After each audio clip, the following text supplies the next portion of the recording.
अध्याय 3 एक दृष्टिकोण के लिए निवेदन। आइए अब हम एनसीईआरटी के अगले दिशानिर्देश पर विचार करें, अर्थात मध्यकाल को हिंदुओं और मुसलमानों के बीच संघर्ष के समय के रूप में चित्रित करना निषिद्ध है। अंतर्निहित धारणा यह है कि मध्यकाल में भारत पर आक्रमण करने वाले मुस्लिम आक्रमणकारी भी उतने ही अच्छे मूल निवासी और देशभक्त थे जितने कि उनका प्रतिरोध करने वाले हिंदू, और यह कि हिंदुओं को मुस्लिम लुटेरों के साथ जो अनेक युद्ध लड़ने पड़े वे घरेलू कलह के अलावा और कुछ नहीं थे। जिन लोगों ने अलीगढ़ स्कूल के इतिहासकारों और उनके कम्युनिस्ट साथियों द्वारा लिखे गए इस काल के इतिहास को पढ़ा है, वे इस प्रस्ताव के समर्थन में दिए गए तर्कों से परिचित हैं। आसान फॉर्मुलेशन। सबसे पहले यह बात तो है कि मुस्लिम आक्रमणकारी भारत में बस गए थे और अब विदेशी नहीं रहे। इस बात पर हम पिछले अध्याय में चर्चा कर चुके हैं। दूसरे, हमें बताया गया है कि हिंदू राजा न केवल मुस्लिम राजाओं से बल्कि अन्य हिंदू राजाओं से भी युद्ध करते थे। दूसरी ओर मुस्लिम राजा अक्सर न केवल हिंदू राजाओं से बल्कि अन्य मुस्लिम राजाओं से भी युद्ध करते थे। तीसरे, ऐसे कई उदाहरण दिए गए हैं जब हिंदू राजाओं ने अन्य हिंदू राजाओं से लड़ने के लिए मुस्लिम राजाओं के साथ गठबंधन किया, और जब मुस्लिम राजाओं ने अन्य मुस्लिम राजाओं के खिलाफ युद्ध छेड़ने के लिए हिंदू राजाओं की मदद मांगी और उन्हें हासिल किया। और इस सब के अंत में हमें यह तार्किक निष्कर्ष निकालने के लिए आमंत्रित किया जाता है कि हिंदू और मुस्लिम दोनों शासक समान रूप से और एक साथ आत्मोन्नति के लिए संघर्ष कर रहे थे, और उनके उद्देश्यों या मिशनों के संबंध में कोई भेद करने की आवश्यकता नहीं है। ऐसे निरूपणों की सरल प्रकृति तब स्पष्ट हो जाती है जब हम मध्यकालीन काल में घटित घटनाओं और ब्रिटिश साम्राज्यवादियों द्वारा अपने लिए भारतीय साम्राज्य के निर्माण में व्यस्त रहने के दौरान घटित घटनाओं के बीच तुलना करते हैं। 18वीं शताब्दी के प्रथम चतुर्थांश में अंग्रेजों का उदय हुआ। उस समय मुगल साम्राज्य कई प्रांतीय रियासतों में विखंडित होने की ओर अग्रसर था। राजपूत अपनी स्वतंत्रता और नेतृत्व क्षमता पुनः प्राप्त कर रहे थे। मराठा, सिख और जाट राजनीतिक क्षितिज पर उभर रहे थे। इस देश पर लालच भरी नजरें डालने वाले सिर्फ अंग्रेज ही नहीं थे। पुर्तगाली और डच, जो फ्रांसीसी और अंग्रेजों से बुरी तरह हार चुके थे, अब भी एक और पारी की उम्मीद कर रहे थे। दक्षिण भारत में काफी समय से फ्रांसीसी अंग्रेजों से कमोबेश बराबरी की प्रतिस्पर्धा कर रहे थे। उत्तर पश्चिम में पड़ोसी फारस और अफगानिस्तान से नादिर शाह और अहमद शाह अब्दाली भी डूबते इस्लामी साम्राज्य को बचाने की कोशिश में इस लड़ाई में शामिल हो गए थे। सही तौर पर देखें तो यह एक खुली छूट थी जिसमें हर पक्ष एक साथ कई मोर्चों पर लड़ रहा था और कई क्षेत्रों में गठबंधन की कोशिश कर रहा था। मुसलमान मुसलमानों से लड़ रहे थे और गैर मुसलमानों में सहयोगी तलाश रहे थे। मराठा मराठों से लड़ रहे थे और गैर मराठों से मदद की गुहार लगा रहे थे। राजपूत, सिख और जाट भी ऐसा ही कर रहे थे। और ये सभी अंग्रेजों से लड़ रहे थे, अकेले या फिर ऐसे समूहों में जो पंथ और समुदाय की सीमाओं को लांघ रहे थे। अंग्रेज खुद एक ओर डचों और फ्रांसीसियों से लड़ रहे थे और दूसरी ओर देशी शक्तियों से। वे सहयोग भी कर रहे थे, कभी इस देशी शक्ति से तो कभी उस देशी शक्ति से।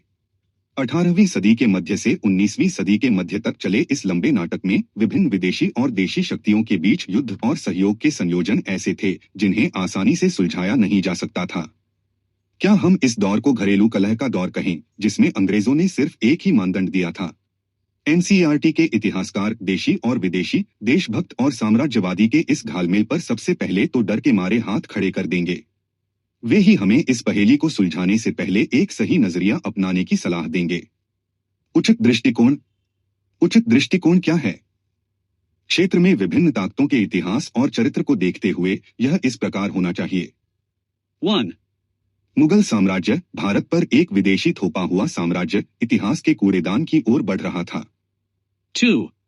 राजपूत, मराठा, सिख और जाट अपनी मातृभूमि में अपनी खोई हुई विरासत को पुनः प्राप्त करने के लिए उठ खड़े हुए। 3. प्रांतीय मुस्लिम सरदार मुगल साम्राज्य के कुछ टुकड़ों को अपने लिए बचाने के लिए पीछे से लड़ाई लड़ रहे थे। 4. मुस्लिम सरदार सीमा पार से अन्य इस्लामी साम्राज्यवादियों को आमंत्रित कर रहे थे कि वे आएं और पहले के इस्लामी साम्राज्यवादियों को दलदल से बाहर निकालें। 5. ब्रिटिश, फ्रांसीसी और अन्य विदेशी शक्तियां संकट के समय में लाभ उठाने की कोशिश कर रही थीं और अपनी पकड़ मजबूत करने के लिए देशी और मुस्लिम राजाओं की अयोग्यता का फायदा उठा रही थीं। इसी परिप्रेक्ष्य में हम मराठों पर अंग्रेजों से युद्ध हारने और भारत को एक और साम्राज्यवादी गुलामी के अधीन होने देने के लिए कठोर निर्णय देते हैं, क्योंकि उस समय मराठा ही एकमात्र ऐसी शक्ति थे जो इस्लामी साम्राज्यवाद से राष्ट्रीय स्वतंत्रता प्राप्त करने और भारत को ब्रिटिश साम्राज्यवाद से बचाने की क्षमता रखते थे। मध्यकालीन भारत में व्याप्त बहुआयामी संघर्ष पर भी हमें इसी तरह का उचित दृष्टिकोण रखने से क्यों कतराना चाहिए? उस संघर्ष को भी इस प्रकार सुलझाया जा सकता है। 1. इस्लामी आक्रमण की पूर्व संध्या पर भारत कई हिंदू राजाओं के बीच वर्चस्व के लिए लड़ाई का गवाह बन रहा था। 2. इस्लामी आक्रमणकारियों ने इस स्थिति का लाभ उठाया, एक-एक करके हिंदू राजकुमारों को हराया और एक के बाद एक अपने साम्राज्य स्थापित किए। 3. प्रत्येक इस्लामी साम्राज्य नए सिरे से हिंदू प्रतिरोध से थक गया और पतन के कगार पर पहुंच गया। 4. हर बार एक नए इस्लामी आक्रमणकारी ने हस्तक्षेप किया और इस्लामी साम्राज्यवाद की निरंतरता को तब तक बनाए रखा जब तक कि ब्रिटिश साम्राज्यवाद परिदृश्य पर प्रकट नहीं हुआ। 5. कभी कभी एक कमजोर इस्लामी साम्राज्य किसी नए इस्लामी आक्रमणकारी के साथ अपने मुकाबले में मदद के लिए कुछ हिंदू शक्तियों को आमंत्रित करता था। इस तथ्य का कि इस्लामी आक्रमण की पूर्व संध्या पर और उसके बाद भी हिंदू राजकुमार आपस में लड़ रहे थे, यह अर्थ नहीं लगाया जाना चाहिए कि इस्लामी आक्रमणकारी विदेशी साम्राज्यवादी नहीं थे। नहीं, यह तथ्य कि हिंदू राजकुमारों ने कभी कभी विदेश से आए किसी नए मुस्लिम लुटेरे का विरोध करने के लिए मुस्लिम राजकुमारों से हाथ मिलाया, मुस्लिम राजकुमारों को देशभक्त बना देता है। हिंदू राजकुमार अपने घर-बार और राष्ट्रीय सम्मान के लिए लड़ रहे थे। दूसरी ओर मुस्लिम राजकुमार केवल उन साम्राज्यवादी शक्ति और विशेषाधिकारों को बनाए रखने का प्रयास कर रहे थे जो उन्होंने पहले प्राप्त किए थे। मध्यकालीन और आधुनिक दोनों स्थितियों में एकमात्र अंतर यह था कि भारत में स्थापित इस्लामी साम्राज्यवादियों के विपरीत ब्रिटिश साम्राज्यवादी आपस में शारीरिक रूप से नहीं लड़ते थे। लेकिन यह एक छोटा और सीमांत अंतर है जिसका उपयोग इस्लामी साम्राज्यवाद और ब्रिटिश साम्राज्यवाद के बीच अंतर करने के लिए नहीं किया जाना चाहिए। इस्लामी साम्राज्यवादी भी, जब भी उन्हें नियंत्रित करने के लिए एक मजबूत केंद्रीय सत्ता मौजूद थी, मुगल साम्राज्य के दिनों की तरह आपसी झगड़ों में शामिल नहीं हुए। हमें मामलुकों के दिल्ली में बसने और अंग्रेजों द्वारा उसी शहर को मराठा कब्जे से मुक्त कराने के बीच साम्राज्यवाद के चरित्र में बदलाव के लिए भी जगह बनानी होगी। भारत में साम्राज्यवादी सत्ता और विशेषाधिकारों को लेकर मुस्लिम राजाओं के बीच आपसी संघर्ष इस तथ्य को नहीं बदलता कि मूल हिंदुओं के लिए वे सभी एक ही वंश के शत्रु और उत्पीड़क थे, और न ही यह तथ्य कि हिंदू राजा एक ही समय में एक दूसरे के साथ युद्धरत थे उन्हें विदेशी इस्लामी आक्रमणकारियों के समकक्ष रखता है। इस परिप्रेक्ष्य में हम हिंदू राजाओं पर कठोर निर्णय देते हैं क्योंकि वे एकजुट होने में असफल रहे, क्योंकि वे एक इस्लामी आक्रमणकारियों का प्रतिरोध करने में असफल रहे जब वे पहली बार भारत में आए थे। 2. जब वे पुनः हिंदू प्रतिरोध के कारण कमजोर हो गए थे तो उन्हें बाहर खदेड़ने में असफल रहे। और 3. नए इस्लामी आक्रमणकारियों को हिंदुओं के लिए मृत्यु, अपमान और विनाश का शैतानी नृत्य दोहराने से रोकने में असफल रहे। आइए समय के गलियारों में थोड़ा और आगे बढ़े और ब्रिटिश साम्राज्यवाद से आजादी के राष्ट्रीय संघर्ष पर गहरी नजर डालें। यहाँ भी वही मिश्रित स्थिति है और इसे सुलझाना होगा। स्वतंत्रता सेनानियों की पंक्तियां अलग अलग समय पर अलग अलग गुटों में बंटी रहीं। एक समय हमारे यहाँ उदारवादी और संविधानवादी चरमपंथियों और आंदोलनकारियों के विरुद्ध खड़े थे। बाद में हमारे यहाँ अहिंसक असहयोगी और एक दूसरे का खंडन करने वाले क्रांतिकारी थे। उसके भी बाद हमारे यहाँ वामपंथी और दक्षिणपंथी भारतीय राष्ट्रीय कांग्रेस पर कब्जा करने के लिए संघर्ष कर रहे थे। इसके साथ ही हमारे यहाँ हिंदू महासभा थी जिसने अंग्रेजों से लड़ाई लड़ी लेकिन इस्लामी साम्राज्यवाद को खुश करने की कांग्रेसी संस्कृति को नहीं अपनाया।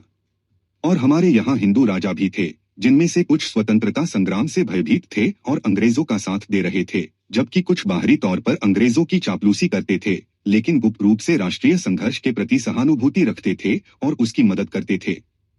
साथ ही माहौल उस गीदड़ यानी मुस्लिम लीग से भी उलझा हुआ था जो आगे बढ़कर उन ब्रिटिश साम्राज्यवादियों से, जिनके साथ मुस्लिम लीग ने पूरे दिल से सहयोग किया था, जो भी रियायतें स्वतंत्रता सेनानी हासिल कर सकें उनका बड़ा हिस्सा हड़पने के लिए घात लगाए बैठी थी। एक और भ्रामक कारक सोवियत संघ का 5वां स्तंभ भारतीय कम्युनिस्ट पार्टी थी जिसने वर्षों तक स्वतंत्रता संग्राम की बुर्जुआ पूंजीवादी कहकर आलोचना और उपहास किया, लेकिन जब लड़ाई अंतिम दौर में पहुंची तो वह साम्राज्यवादी खेमे में शामिल हो गई। इस नाटक को हम किस नजरिए से देखें जिसमें इतने सारे किरदारों ने इतनी सारी भूमिकाएं निभाई? क्या हम सिर्फ इसलिए अंग्रेजों को साम्राज्यवादी होने से मुक्त कर देते हैं क्योंकि स्वतंत्रता सेनानी आपस में लड़ रहे थे? क्या भारत में ब्रिटिश प्रशासन सिर्फ इसलिए साम्राज्यवादी प्रशासन नहीं रहा क्योंकि कुछ हिंदू राजाओं ने उससे सहयोग किया था? क्या हम हिंदू महासभा को सिर्फ इसलिए देशभक्ति से वंचित कर दें क्योंकि उसने एक बड़ी समस्या पर कांग्रेस से टकराव मोल ले लिया था? क्या मुस्लिम लीग सिर्फ इसलिए मांसभक्षी और ब्रिटिश साम्राज्यवाद की सहयोगी नहीं रही क्योंकि उसके ब्रिटिश संरक्षकों के साथ कुछ मतभेद हो गए थे जब वे जाने वाले थे? क्या सोवियत संघ का पांचवां स्तंभ सिर्फ इसलिए देशभक्त बिरादरी बन गया क्योंकि उसने द्वितीय विश्व युद्ध के बाद लूट के माल के बंटवारे को लेकर सोवियत रूस और ब्रिटेन के बीच झगड़ा होने के बाद भारत में अंग्रेजों के खिलाफ सशस्त्र विद्रोह भड़काने की कोशिश की थी? इन सभी प्रश्नों के उत्तर बिल्कुल स्पष्ट हैं, क्योंकि ब्रिटिश साम्राज्यवाद के विरुद्ध स्वतंत्रता संग्राम के प्रति हमारा दृष्टिकोण अभी तक विकृत नहीं हुआ है। एनसीईआरटी के दिशानिर्देश अब इसे विकृत करने का प्रयास कर रहे हैं। परिप्रेक्ष्य की कमी का तर्क।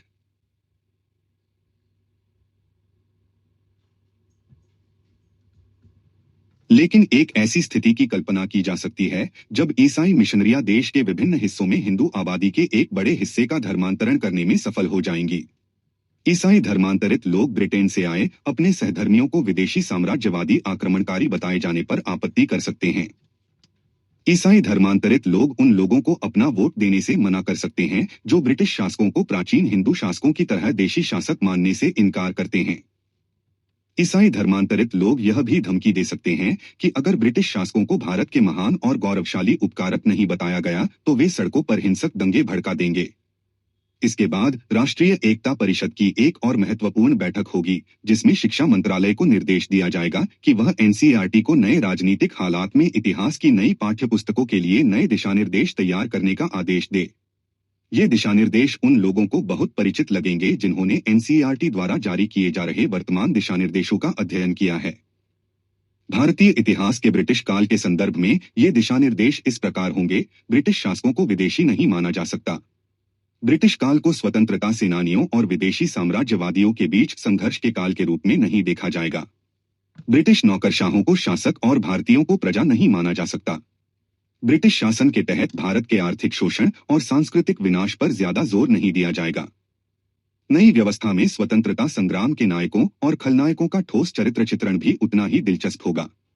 स्वतंत्रता सेनानियों को निजी लाभ के लिए दौड़ भाग करने वाले क्षुद्र राजनेताओं के रूप में फिर से चित्रित करना होगा। महात्मा गांधी को राष्ट्रपिता के पद से हटाकर उन्हें बिरलाओं के औद्योगिक साम्राज्य को मजबूत करने की कोशिश करने वाले एक षड्यंत्रकारी और संकीर्ण सोच वाले बनिया के रूप में स्थापित करना होगा। नेताजी सुभाष चंद्र बोस को एक ऐसे देशद्रोही के रूप में चित्रित करना होगा जिसने भारत के ब्रिटिश उपकारकों के विरुद्ध जर्मन और जापानी फांसीवादियों के साथ मिलकर षड्यंत्र रचा था। और पंडित जवाहरलाल नेहरू का एक ऐसे डॉन क्विक्सोट के रूप में उपहास करना होगा जिसने एक ऐसी स्वतंत्रता की मांग करने वाले एक हास्यास्पद प्रस्ताव को पारित करने की अध्यक्षता की थी जिस पर कभी ग्रहण ही नहीं लगा था। दूसरी ओर Clive, Warren Hastings, Cornwallis, Wellesley, Dalhousie और कर्जन को श्रेष्ठ देशभक्तों के रूप में महिमामंडित करना होगा जिन्होंने हमें पैक्स ब्रिटानिया दिया, जिन्होंने हमें गुंडों और पिंडारियों से मुक्ति दिलाई, जिन्होंने सती प्रथा जैसी सामाजिक बुराइयों का उन्मूलन किया, जिन्होंने विधवा विवाह को संरक्षण दिया और जिन्होंने इस विशाल भूभाग को सड़कों, रेल मार्गों, नहरों, संचार, स्कूलों, कॉलेजों, अस्पतालों वगैरह से सुसज्जित किया। मोहम्मद अली जिन्ना को एक ऐसे देवदूत के रूप में सम्मानित करना होगा जो उस समय अंग्रेजों का बोझ हल्का करने के लिए आगे आए जब अराजक ताकतों से लड़ते लड़ते थक गए और हार मानने का फैसला कर लिया। पीसी जोशी को एक महान राजनेता के रूप में महिमामंडित करना होगा जिन्होंने कांग्रेसी भीड़ का विरोध किया जब उसने भारत को जापानी साम्राज्यवाद से बचाने के ब्रिटिश युद्ध प्रयासों को विफल करना शुरू किया और जिन्होंने पाकिस्तान की मांग का समर्थन किया जब कांग्रेसी फांसीवादियों को सत्ता हथियाने से नहीं रोका जा सका। एनसीईआरटी द्वारा प्रायोजित नई योजना के ये तार्किक निहितार्थ एक दूर के दुःस्वप्न की तरह लग सकते हैं जिससे हमें वर्तमान में स्तब्ध होने की आवश्यकता नहीं है। लेकिन मध्यकालीन भारतीय इतिहास के क्षेत्र में हम पहले से ही इस तरह के दुःस्वप्न में डूबे हुए हैं। संदेह करने वालों को भारतीय इतिहास कांग्रेस द्वारा प्रायोजित और पीपुल्स पब्लिशिंग हाउस, नई दिल्ली द्वारा कई साल पहले प्रकाशित भारत के एक व्यापक इतिहास के खंड 5 का हवाला दिया जाता है। दिवंगत मोहम्मद हबीब, जिन्होंने सल्तनत के इस इतिहास का संपादन किया था, कहानी को अरब में पैगंबर मोहम्मद के उदय से शुरू करते हैं और भारत में मुस्लिम शासन को एशिया, अफ्रीका और यूरोप में फैले विशाल मुस्लिम साम्राज्य के एक अभिन्न अंग के रूप में देखते हैं। वह इसे चंगेज खान और हलाकू जैसे बर्बरता के कुछ उदाहरणों के साथ एक शानदार ताने बाने के रूप में देखते हैं। वर्ष 1192 में आते हुए वह घोषणा करते हैं कि पृथ्वीराज चौहान को मोहम्मद गौरी ने राजद्रोह के लिए मार डाला था। नई व्यवस्था के तहत भारत में ब्रिटिश साम्राज्यवाद का बाद का इतिहासकार तात्या टोपे, कूका और भगत सिंह जैसे क्रांतिकारियों के बारे में भी यही बात कह सकता है।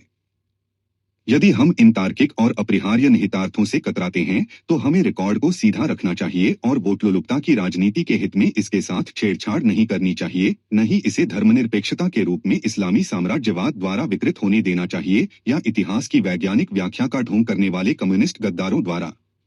अभिलेखों से इस बात में कोई संदेह नहीं है कि मुस्लिम शासन के अधीन मध्यकाल हिंदुओं और मुसलमानों के बीच निरंतर संघर्ष का काल था। हिंदू देशभक्त थे जो अपनी प्राचीन मातृभूमि की स्वतंत्रता और अपनी सांस्कृतिक विरासत की रक्षा के लिए लड़ रहे थे। दूसरी ओर मुसलमान एक आपराधिक पंथ से प्रेरित साम्राज्यवादी लुटेरे थे जिसे वे बलपूर्वक हिंदुओं पर थोपने का प्रयास कर रहे थे।